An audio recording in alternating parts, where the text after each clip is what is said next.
So the Lot of Fortune and the Lord of the Lot of Fortune are also pretty important. I did not know that for the longest time.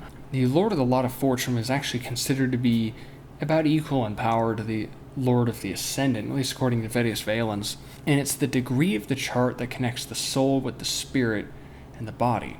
If you have any experience with Arabic parts or the Greek lots, you would know that they almost always connect two planets and then the ascendant or a house cusp or something. The part of fortune connects the sun and the moon with the ascendant, so it's considered the most important Arabic part or Greek lot that there is. So that's why it's sort of used first before all the different lots. And it has a bearing over physical wealth, which is what most people associate it with, but also just overall prosperity, even physical health, and how just generally how lucky the native is. And the idea is that you can have it's sort of like a lottery ticket. You know, you can be kind of disadvantaged in life, but you can also be really lucky, and that can sort of even out some of the problems you might have. And so, of course, just like kind of like the Lord of the Ascendant, the zodiacal sign determines the nature, the angular strength is how prominent, the favorability of the house location, you know, if it's aspecting the ascendant, and if so, where, and if it's witnessed by benefic or malefic planets, that's going to affect its efficacy. I guess I'll just call it the LLOF, the Lord of the Lot of Fortune, is what's responsible for basically taking advantage of the fortuitous opportunities for the native. So it's how well the native can actualize material profits in order to actually use them. Because an ineffective lord is not going to take up those opportunities, or it's just not going to be able to capitalize on them if they are there. And so it plays a big role in governing the life of the native in terms of like overall well-being and happiness, because it's sort of how well the native can sort of take life by the reins by stuff that they can't necessarily control. The Lord of Ascendant or the Lord of the Ascendant is purely stuff that they control. The Lord of the Lot of Fortune has to do with things that they may not necessarily be able to control, things that are by chance.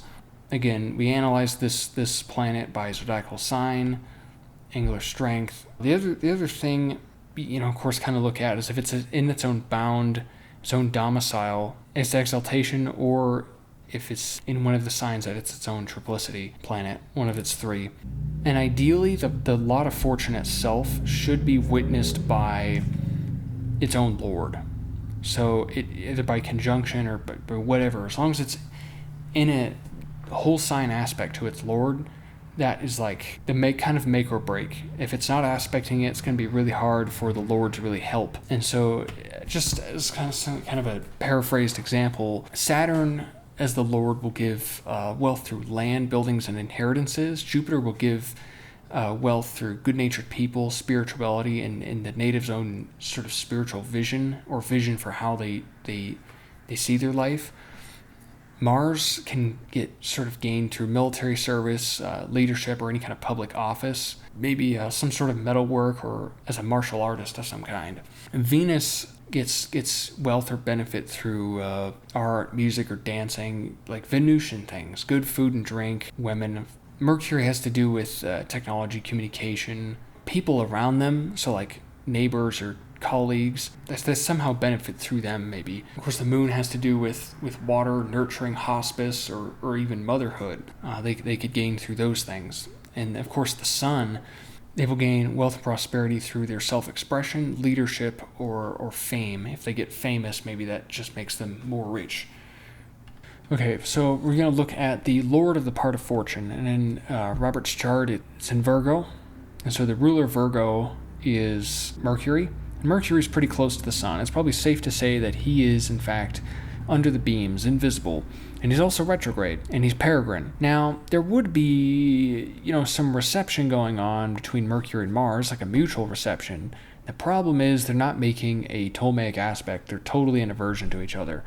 So he doesn't get that luxury. Now, of course, this guy is actually pretty wealthy now, since he's been famous. Perhaps the fact that the conjunction to the sun is maybe helping him out. Now, there is actually some ancient authors, some people in the Middle Ages actually said that if Mercury is in the sign of Aries, with the sun in Aries, he does not receive the bad effects of of being burned by the sun, of being invisible. I'm not entirely sure if that's true, but this chart actually kind of supports that. Now, if we look at Katy Perry's chart, we have, of course, the part of fortune in, one more thing. More importantly, the Lord is cadent. The Lord of the part of fortune is cadent with respect to the ascendant, and it took him a while, and it's retrograde. It took him a while to actually get to the point where he was anything but broke. He did eventually. Now, Katy Perry, her part of fortune is in Scorpio, and the Lord of Scorpio is Mars. So if we're looking at Mars, he's also cadent. Part of fortune itself is actually angular. I'm not actually certain as to